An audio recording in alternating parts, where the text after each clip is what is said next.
Greetings everyone, welcome back to my YouTube channel Art Made Simple. My name is Stefan Edwards, I'm a visual arts lecturer, and today I will be teaching you how to do stencil printing. Now stencil printing is one of the picture making techniques that we're exploring on our journey, and it's one of those that you can really enjoy and really have some fun doing. Now I love stencil printing because stencil printing allows me to accessorize my own personal items around my home, my t-shirts, my curtains, my sheets, and can really be another way to make some cash. So let's look at what stencil printing is and the different types of stencils, and let's look at what you will need for the exercise. Alright, so let's look at this presentation here. Alright, so let's get into it. Now, stencil printing is simply using a stencil to create a picture or a design. Now, this is done by a simple process of squeezing paint or ink through the areas. Now, stencils are created by cutting away the positive space. This is done because what you want is that you want the ink to represent the positive space only. So that's the area you would have to cut out. So whenever you're doing a stencil, wherever you want to show is what you actually have to cut out. But there's a trick to it. Now for some pictures, you're going to need what is called bridge or bridges. These bridges help to create the design and to keep it together. Now if we look at that A that is labeled invalid, you realize that there are no bridges in that. That's because the A was drawn regularly. Now, all images must be converted when you're doing a stencil because the bridges will help to keep the picture together. If you were supposed to cut out that invalid A, all you would end up with is a circle because everything would fall out. Now, the bridges keep the composition together and keep the picture looking. Now, I'm going to tell you a little bit more about the bridges as we get into our demonstration today. So, listen carefully. Now, if you want to learn more about stencil printing or want to explore other videos, here are some recommended videos on YouTube that you can access other than mine. Alright, so let's get back to it. Alright, so now you have a good idea of what a stencil is, what stencil printing is. Let's look at what you're going to need for today's exercise. So first and foremost, you're going to need 2 sheets of cartridge paper. One is to make your stencil and one is to do the print on. Alright? Now, this is what your stencil will look like once it's cut out, and this is what your print will look like once it's done. So, outside of the cartridge paper, you're going to need sponges. Now, you're going to need separate sponges. You can have as much as 6, depending on the amount of colors that you're going to use. And you're going to need these sponges to transfer the paint or the ink or whatever you decide to use to the paper through the stencil. Alright, so of course you're going to need your paint as well. Alright, you're going to need black, use black as well. You're going to need your paper tape because you're going to need to affix the stencil to the paper when you're printing because you don't want any shifting at all. So, of course, in order to make the stencil, you're going to need your stencil knife, you're going to need your pencil, you're going to need your eraser, and you're going to need your sharpener. Alright? In addition, we must always note that we always have our protective clothing. Never leave or start the exercise without it because it is very important that you have something to protect your clothes when you're dealing with wet media and even dry media at times. Alright, so let's get into the exercise. I'm excited today. We're going to learn how to do something, and I'm really excited because I know you can make some money from this. I printed a lot of jerseys, I printed a lot of banners, I printed a lot of items, and I made a lot of money from doing this exercise. And you know, it makes no sense I can do something and share it with you and don't share it. Alright? So let's get right into it.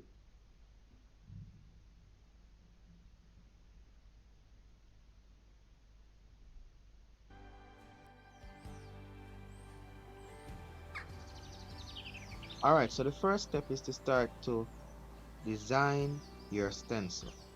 Now when you're designing your stencil, whenever there's a complicated section, you're going to have to check to make sure if a bridge is required for that section. For example, I'm going to do the center of the flower and a barrier or a space between the flower, the center of the flower and the petals. This is so that I can put two different colors there, one for the center of the flower and one for the petals. Now, the space that you're going to see me create is what is called a bridge. And I'm going to put an arrow there to identify the bridge for you. The purpose of that space is to separate them. Once you separate them, you can cut them out separately and they won't fall out together. Alright? If I was not going to put in that space, then we would have a problem because it would just be one big shape instead of petal center circle. Alright? So you have to be careful when you're designing it. You have to check which areas will fall out when you start to design. If you notice, I'm really putting spaces between the petals. They're not touching either because the spaces between the petals will allow the design to come out that particular way. If I join the petals, when I cut them out, everything will fall out at the same time and I will not have a design that looks like a flower. So that's very important.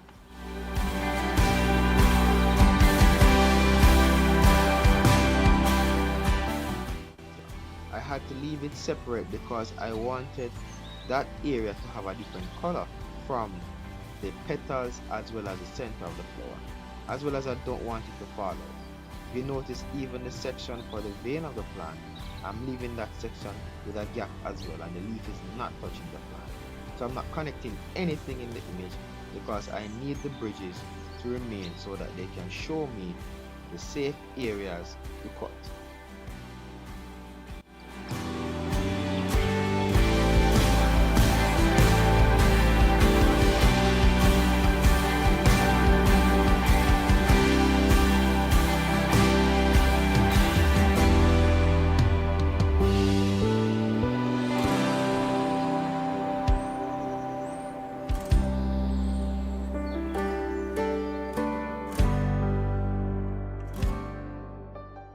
Now that I've completed the stencil, I'm going to start brightening the lines so that there are no confusions when it's time to cut out the stencil.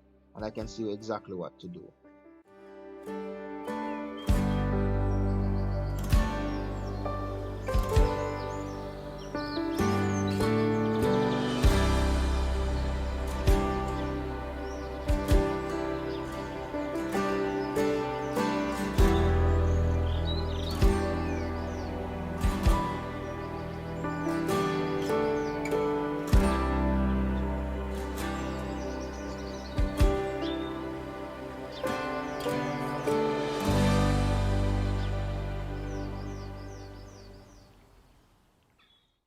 Now if you notice, it's the same principle for the butterfly.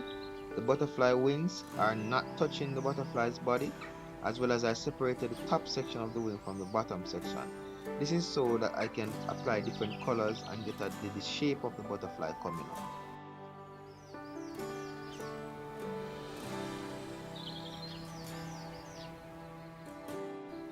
Now let's look at all the bridges in the composition.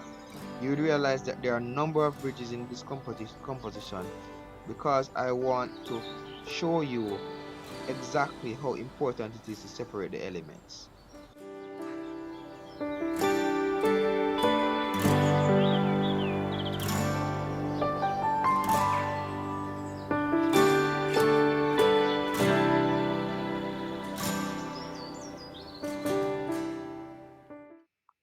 So now it's time to cut out the stencil. Now before we cut out the stencil, there are some safety tips that we should observe when using a stencil knife. Now here are a few of these tips. Now it's important that you keep the blade retracted whenever you're not using it. Whenever you're going to use a stencil knife, ensure that you cut away from your body and not towards it. Avoid looking away or being distracted while you're using the stencil knife because you don't want to spoil your work, neither do you want to cut yourself by accident. Always work on a safe, stable, and balanced surface so you don't have any accidents. Alright? Check the condition of the blade and the handle to ensure that there are no slippages or the handle is not too damaged and may cause harm to you. Do not force the blade if it gets stuck. Don't fight it. Now, if you fight the blade, you're gonna find that it releases suddenly and it might drag and cause damage to the work or cause damage to you. So ensure that you don't fight the blade if it gets stuck. Just lift it up and take it back up. Alright? Now, some persons might want to use a stencil knife for other purposes because it's sharp. However, a stencil knife must only be used for the task for which it was designed. So don't try to peel any orange or peel any fruits with it. Please only use it for the purpose for which it was designed. Don't go reinventing any new methods to use the stencil knife. Now, some persons can get creative and lazy at times and don't want to go for the right material to use to cut their stencils. Please don't cut anything in your hand. It's very dangerous. The knife is extremely sharp and can cause severe damage to your hand.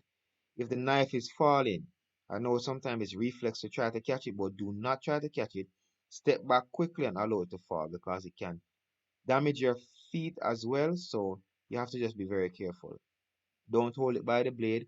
Always cut slowly and never, under any circumstance, throw the knife. Whether the blade is retracted or not, do not throw the knife.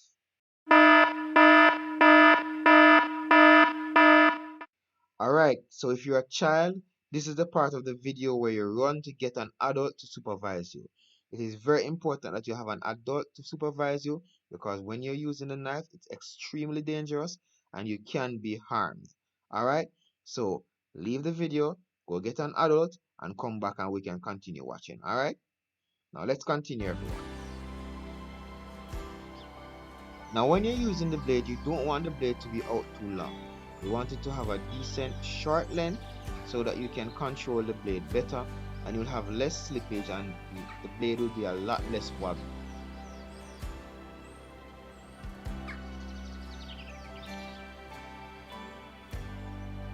Now you need to cut slowly, don't rush the process.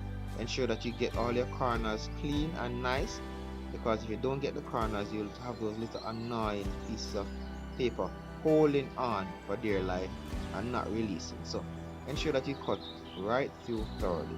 You're using paper, so you don't need to press too hard.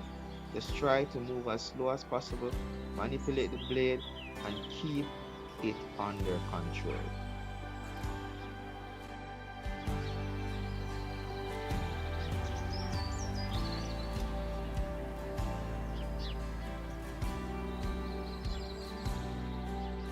Now it's good for you to cut from the center outwards because you'll have more tension on the paper and it will be easier to cut.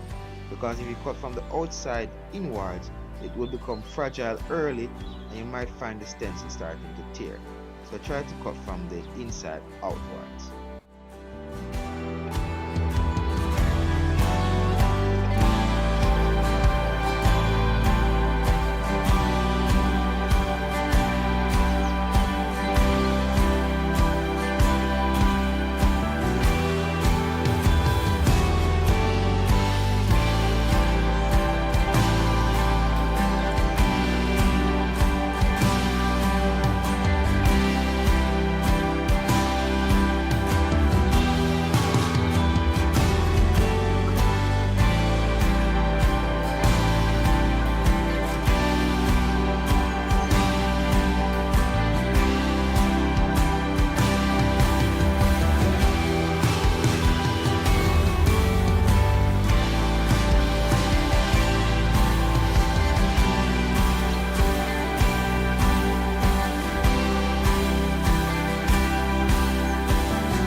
Alright, so here's our finished stencil.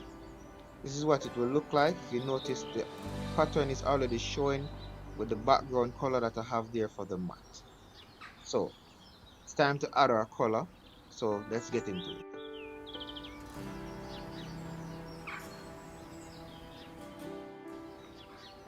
Alright, so the first thing you need to do is to tape down your base.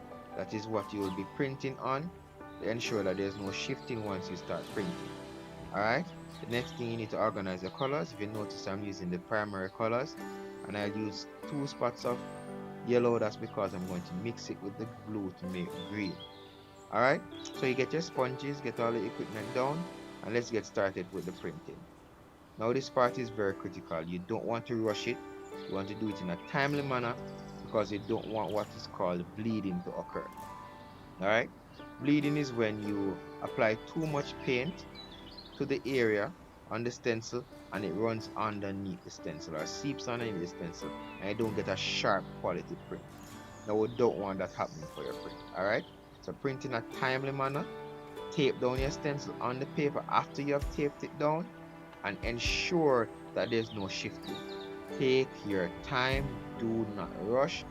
This part is critical because the quality of the print will be dependent on the quality of the application that you do.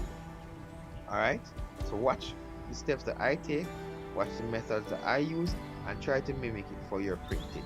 Before you start printing, ensure that you watch how I do my printing first. Alright, so watch me first and then do yours.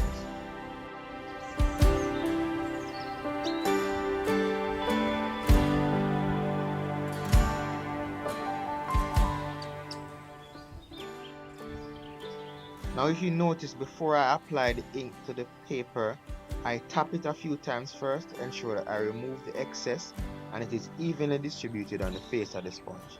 You do not want to just dip in the paint and then dip on the stencil, because you cause the stencil to flood and then it will bleed underneath. Alright?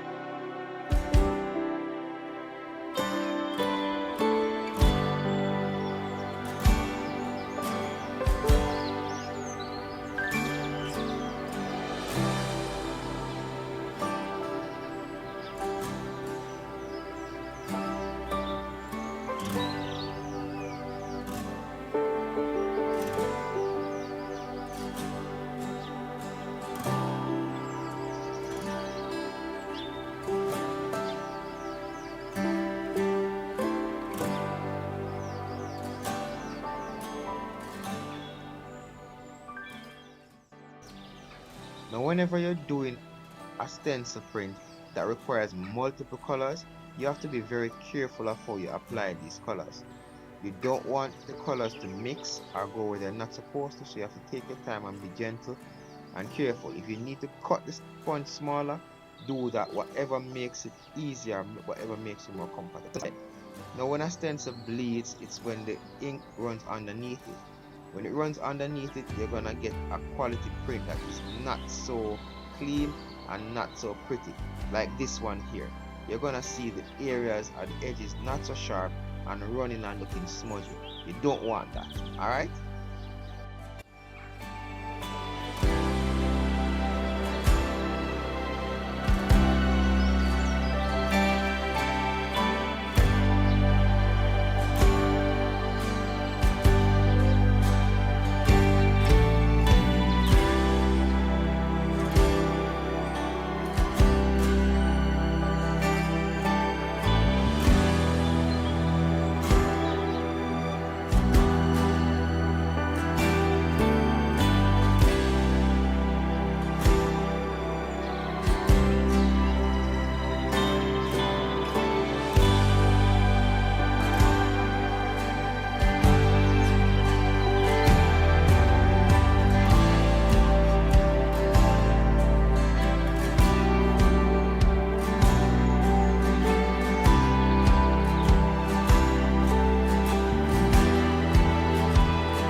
Now the next part of the exercise can be a little bit scary. Now it's important that you, when you're removing the stencil, you will do so in a timely fashion. I recommend that you allow it to dry first, then remove it. If you want to risk removing it early, it can be very tricky because once the stencil shifts or smudges, it may pull the paint over the paper and cause your design to spoil. So I recommend that you wait until it's fully dry. But I'm going to lift mine now. If you notice, I'm catching one side and then peeling it from the other side. And then you see the quality print there. Alright? So let's have another look at that stencil that had bled earlier for us to see exactly what it looks like. If you look closely, you see that it is not as sharp as this one that we had just done, and so you don't get a nice quality finish from it. Alright, so don't make your stencils bleed, take your time. Alright, so here's our finished piece. As you can see, I use a variety of colors and color blends, and I want you to try the same thing. Don't try to use one or two colors. Expand your understanding of the designing process and try to venture out and use some different colors. Alright, don't play too safe. Try to make your designs interesting. Alright, so let me know what you think in the comment section down below. I would love to see your work as well.